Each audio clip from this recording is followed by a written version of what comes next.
ویسے تو B J پی کی اتحادی بہار کی لوک جن شکتی پارٹی سے تعلق رکھنے والے محبوب علی قیصر حکمراں قومی جمہوری اتحاد کے واحد مسلم ممبر پارلیمنٹ ہیں۔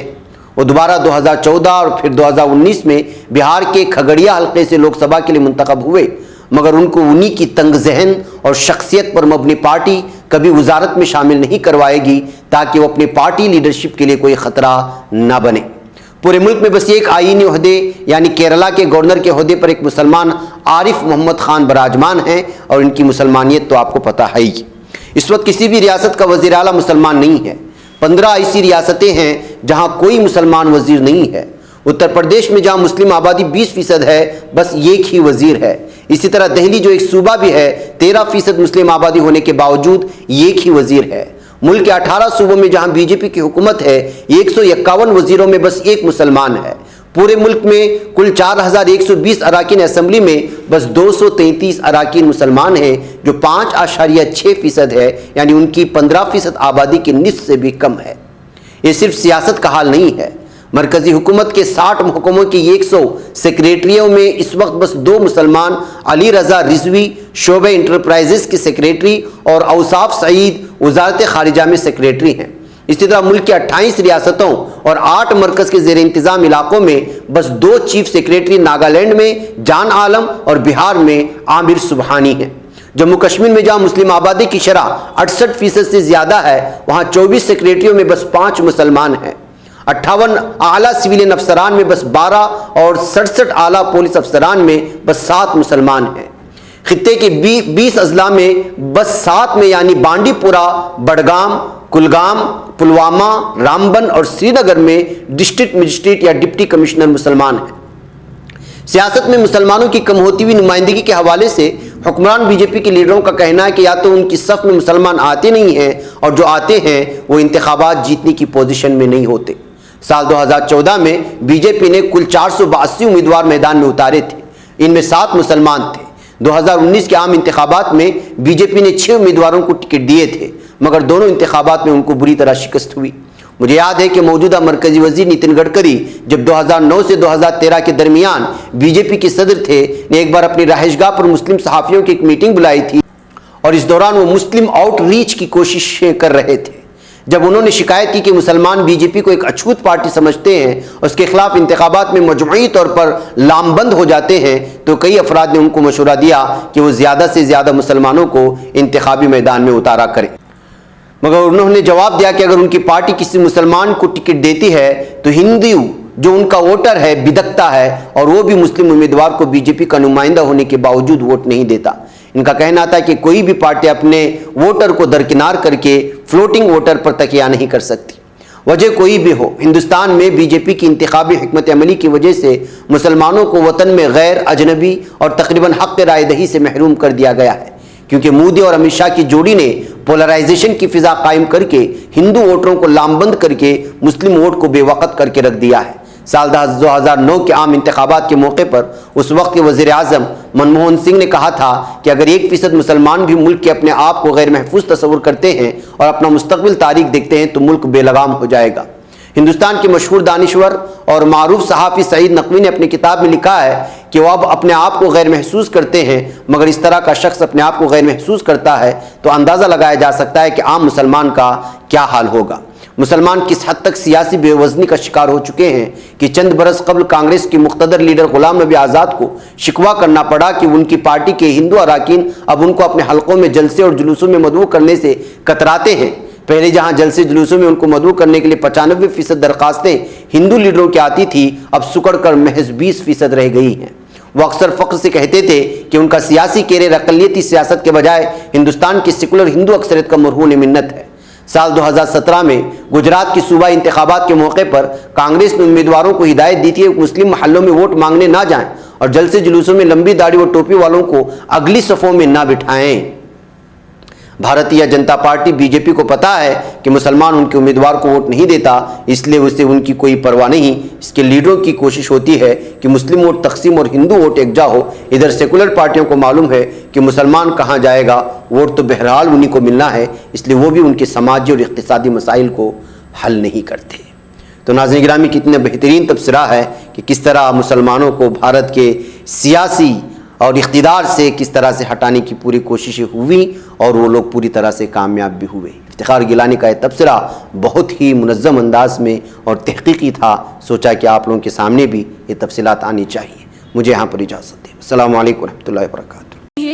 بچ پاتا ہے کوئی صحافی کی نگاہوں سے، ملاتا ہے یہ لوگوں کو محبت کی پناہوں سے، کرم اور درد مندی کا ہے ایک سنسار، سیدھی بات عظیمت جرأت و ہمت کا ہے اظہار، سیدھی بات عظیمت جرأت و ہمت کا ہے اظہار، سیدھی بات۔ یہ چینل حق نگر بن کر کچل دیتا ہے فتنوں کو،